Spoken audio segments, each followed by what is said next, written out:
പുതിയൊരു sports league start ചെയ്യുമ്പോൾ നമുക്ക് പിച്ചക്കാരിൽ നിന്ന് പഠിക്കേണ്ട ഒന്ന് രണ്ട് കാര്യങ്ങളുണ്ട്. വെറും കൈയോടെ വരുന്ന അല്ലെങ്കിൽ കാലിപാത്രമായിട്ട് നമ്മൾ മുന്നിലേക്ക് വരുന്ന ഒരു പിച്ചക്കാരനും നമ്മൾ ഒന്നും കൊടുക്കാറില്ല. പകരം അതിനകത്ത് ഒന്നോ രണ്ടോ ചില്ലറ പൈസ ഉണ്ടെങ്കിൽ അത് കൊടുക്കാനുള്ള ചാൻസസും കൂടുതലാണ്. ആർസിക്ക റേസിംഗിന്റെ ഫസ്റ്റ് ഇവന്റ് നടത്താൻ എനിക്ക് സ്പോൺസേഴ്സിനൊന്നും കിട്ടാതായപ്പോൾ ഞാൻ ചെയ്തതും ഇതേ ടെക്നിക്കാണ്.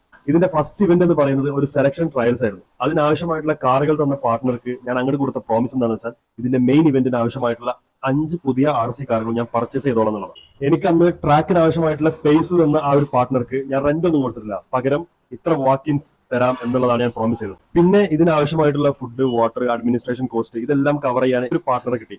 അദ്ദേഹത്തിന് ഞാൻ ഓഫർ ചെയ്ത് കൊടുത്തത് ഇതൊരു ന്യൂസ് വാല്യൂ ഉണ്ട്, ആ ന്യൂസ് വാല്യൂയിൽ നിങ്ങളെ കവർ ചെയ്യാമെന്നുള്ളതാണ്. ഇതുപോലെ തന്നെയാണ് ഞാൻ സെക്കൻഡ് ഇവന്റും കണ്ടക്ട് ചെയ്തത്.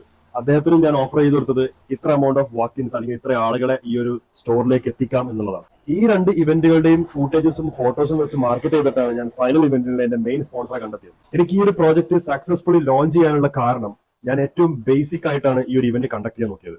അതല്ല, പകരം ഒരു ഫോർമുല 1 റേസ് ഒക്കെ പോലെ അത്രയും സെറ്റപ്പിലാണ് ഞാൻ ആദ്യമേ പ്ലാൻ ചെയ്യുന്നതെങ്കിൽ ഞാൻ ഇപ്പോഴും അത് പ്ലാൻ ചെയ്തുകൊണ്ടിരിക്കുന്നുണ്ടാവും. ഇതാണ് ഞാൻ പിച്ചക്കാരിൽ നിന്ന് പഠിച്ച രണ്ടാമത്തെ കാര്യം. എസെൻഷ്യൽസ് മീറ്റ് ചെയ്യുക, create A prototype, first execute it. ഈ രൂപത്തിൽ എനിക്കൊരിക്കലും ഇതിന്റെ സെക്കൻഡ് സീസൺ ഇറക്കാൻ പറ്റില്ല, കാരണം ഫസ്റ്റ് സീസൺ കണ്ടവർക്കുള്ള എക്സ്പെക്ടേഷൻസ് അതിനേക്കാൾ കൂടുതലാണ്. പക്ഷേ 2027 ഇതിന്റെ സെക്കൻഡ് സീസണും കോളേജ് സ്റ്റുഡൻസിന് വേണ്ടിയിട്ടുള്ള ഒരു മോട്ടോർ സ്പോർട്സ് ഇവന്റും ഞാൻ എന്തായാലും ലോഞ്ച് ചെയ്യുന്നതായിരിക്കും. കൂടുതൽ അപ്ഡേറ്റ്സ് ഞാൻ എന്തായാലും ഷെയർ ചെയ്ത് തരാം. Follow me.